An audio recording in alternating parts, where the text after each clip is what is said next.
ప్రపంచంలో దేవుడు మరి సువార్థికులకు పునాది వేస్తూ వచ్చాడు. చాలా జాగ్రత్తగా గమనించండి. ప్రపంచంలో దేవుడు మొట్టమొదటిగా సువార్థికులకు పునాది వేస్తూ వచ్చాడు. ఇవాంజలిస్టులు.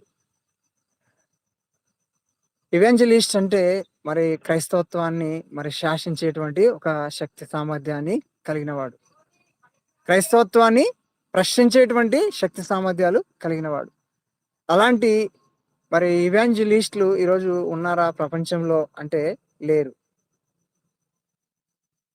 ఎందుకని లేరు అని ఒకసారి మనల్ని మనం ప్రశ్నించుకుంటే, ప్రియులారా ఈ లోకంలో అందరూ గూడా మరి ఏమవుతున్నారంటే సువార్థికులుగా మరి వాళ్ళు చేయబడ్డం లేదు. బోధకులుగా చేయబడుతున్నారు. సువార్తను ప్రకటించే వాళ్ళుగా ఉండడం లేదు. కేవలం దేవుని వాక్యాన్ని బోధించే వారుగా చలామణి అవుతున్నారు. అంతేకాకుండగా ఆ బోధను వినేవారిగా చలామణి అవుతున్నారు. కాబట్టి ప్రియులారా ఈ రోజుల్లో మరి వాక్యాన్ని బోధించుకోవడానికి, ఆ బోధించిన వాక్యాన్ని వినడానికి మానవులు మరి దానికి ఎగబడుతున్నారు. పరిగెడుతున్నారు. ఎక్కడికి కావాలంటే అక్కడికి వెళ్తున్నారు. మరి ఏ గ్రామానికి, ఏ పట్టణానికి కావాలంటే ఆ పట్టణానికి వెళ్తున్నారు. కానీ ఆ బోధించబడుతున్న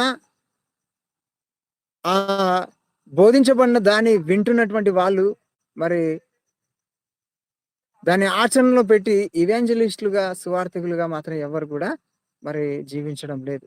కాబట్టి ఈ రోజుల్లో ఎవరు కూడా మరి సువార్థికులు లేరు. ఒకప్పుడు మరి ఒంటరిగా ప్రతి పట్టణానికి, ప్రతి గ్రామానికి, ప్రతి వీధికి, ప్రతి ఇంటింటికి వెళ్ళి మరి సువార్త ప్రకటించినటువంటి సువార్థికులను మనం చూసాం. మనము చూస్తూ వచ్చాము. అలానే వాళ్ళ సాక్ష్యాలను కూడా వింటూ వచ్చాం. ఈ రోజుల్లో మరి ఇవాంజలిస్టులు అంటే ఎవరో తెలియదు. వింటున్నాం అంతే మనం. ఇవాంజలిస్టులు అన్నటువంటి మాటని మనం వింటున్నామే. కొంతకాలం వెళ్ళిపోతే మరి సువార్థికులు అంటే ఎవరో కూడా మరి నెక్స్ట్ జనరేషన్‌కి మరి తెలియనటువంటి మరి దౌర్భాగ్యమైన పరిస్థితి. కాబట్టి ఈ దినాన దేవుడు మనతో మాట్లాడుతున్నాడు. మరి ఒక సువార్థికుడిగా నువ్వు చలామణి అవుతున్నావా? ఒక సువార్థికుడిగా ఈ లోకంలో జీవిస్తున్నావా? అని ఈ దినాన మనల్ని ప్రశ్నిస్తున్నాడు. కాబట్టి మనం ప్రార్థించాలి. మనం జీవించాలి. ప్రభా! నువ్వు ఈ లోకంలో సర్వలోకానికి వెళ్లి సర్వ సృష్టికి సువార్తను ప్రకటించండి అని సెలవిస్తూ వచ్చావు. కాబట్టి ఆ సువార్తను ప్రకటించేటువంటి ఇవాంజలిస్టులుగా నన్ను తయారు చెయ్యి. మమ్మల్ని తయారు చెయ్యి. తిరిగి అంతరించిపోయినటువంటి ఆ యొక్క సువార్థికుల యొక్క సంఖ్యను అభివృద్ధి చెయ్యి ప్రభువా అని మనము సమూహంగా కూడి ప్రార్థించాలి.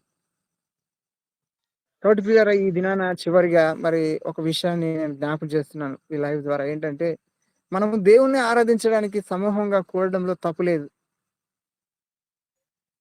దేవునికి మొరపెట్టడానికి, ప్రార్థించడానికి, దేవుని సన్నిధిలో మనం గోజాడడానికి సమూహంగా కూడడంలో తప్పులేదు. మరి దేవుని కోసము ఇలా జీవించాలి, ఇలా జీవించాలి అని బోధించుకోవడంలో, దాన్ని వినడంలో తప్పులేదు. కానీ అలా అలా బోధించబడిన దాన్ని విన్న మనము దాన్ని ఆచరించి మనం సువార్థికులుగా మనం ఈ లోకంలో జీవిస్తున్నామా అని ఒకసారి మనల్ని మనం ప్రశ్నించుకోవాలి. కాబట్టి యేసుక్రీస్తు ప్రభు ఆయన జీవితాన్ని మనకు మాదిరిగా ఉంచిపోయాడు.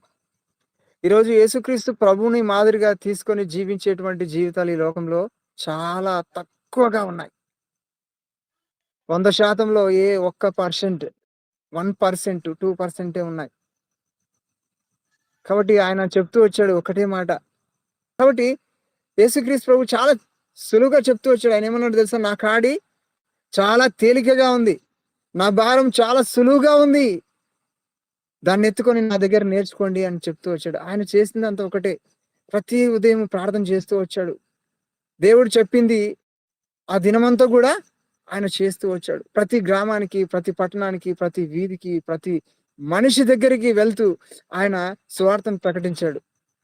కొన్ని వేల మంది ఆయనను వెంబడిస్తూ వచ్చారు. కొన్ని వేల మంది ఆయనను వెంబడిస్తూ వచ్చారు. అంతెందుకు ఆయనను చూసిన వాళ్ళు సర్వలోకము ఆయనను మరి వెంబడిస్తుంది అని సాక్ష్యం ఇస్తూ వచ్చారు. కాబట్టి ప్రియులారా యేసుక్రీస్తు ప్రభు ఒక సువార్థికుడిగా చలామణి అవుతూ వచ్చాడు. ఆయన మరి ఒక సువార్థికుడిగానే చలామణి అవుతూ వస్తాడు. ఈరోజు నువ్వు నేను పట్టుమని 10 మంది మనకు దొరికితే చాలు. మనం ఒక స్థలాన్ని ఏర్పరచుకుంటున్నాం. పట్టుమని ఒక 10 మంది దొరికితే చాలు. వెంటనే మనం మన శక్తిని, మన బలాన్ని, డబ్బును, అధికారాన్ని ఉపయోగించి ఒక స్థలాన్ని కొనుక్కొని అక్కడ మనము మరి కూడుకొని వాక్యాన్ని బోధించుకోవడానికి, బోధ వినడానికే మనము ఉపయోగపడుతున్నాం. కానీ దేవుని సువార్తను ప్రకటించేటువంటి సువార్థికులుగా మనం ఈ లోకంలో మరి జీవించడం లేదు. కాబట్టి ఈ లైవ్‌లో దేవుడు నిన్ను, నన్ను ప్రశ్నిస్తున్నాడు. నీ కుటుంబాన్ని, నా కుటుంబాన్ని ప్రశ్నిస్తున్నాడు. కాబట్టి ఈ ప్రశ్నకు మన దగ్గర జవాబు ఉందా? కాబట్టి ప్రియులారా, ఈ సత్యాన్ని గ్రహించి మనం ఈ లోకంలో మరి సువార్థికులుగా చలామణి అవుదాం.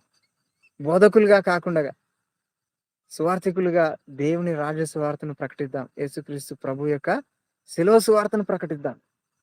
అలాంటి కృపను దేవుడు మనకి దయచేయును గాక. చిన్న ప్రార్థన చేసుకుందాం.